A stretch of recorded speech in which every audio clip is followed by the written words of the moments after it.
अभी हम लोग कौन सा फल खाते हैं? तरबूजा खाते हैं, केला खाते हैं। केला तो हर एक सीजन में खाते हैं।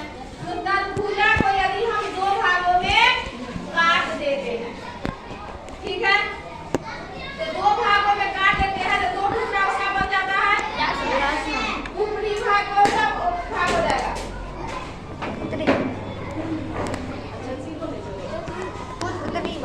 उत्तरी गोलार्ध, यानी गोला का आधा भाग, उसको क्या कहा जाता है? गोलार्ध। ऊपरी भाग क्या हो गया?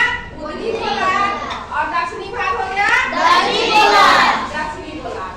ये उत्तरी गोलार्ध और दक्षिणी गोलार्ध को दो भागों में कौन सी रेखा विभाजित करती है? विषुवत रेखा। विषुवत रेखा दो भागों में विभाजित करती है।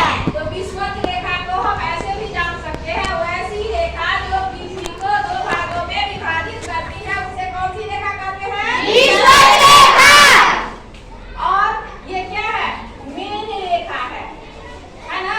जैसे हम लोग के स्कूल में बहुत सारे क्या है? शिक्षक है, लेकिन जो मेन शिक्षक है उसको क्या कहते हैं? प्रधानाध्यापक हम लोग कहते हैं, कहते हैं ना? इसी तरह विषुवत रेखा को प्रधान मध्याह्न रेखा कह सकते हैं।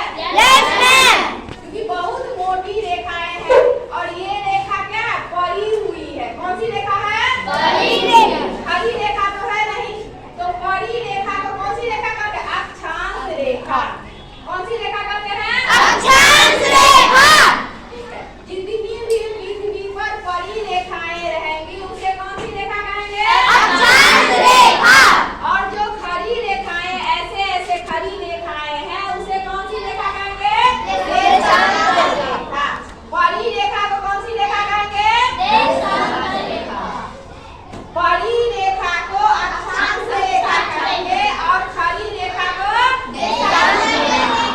ठीक है, तो आज जो हम लोग जान रहे हैं जितनी भी पड़ी रेखा है उसके बारे में हम लोग जान रहे हैं। ठीक है, तो एक विषुवत रेखा हो गया। अब उत्तरी गोलार्ध में एक और रेखा है, उसका नाम क्या है? कोई बच्चा बताएगा? चलो खड़े हो जाओ। कर्क रेखा।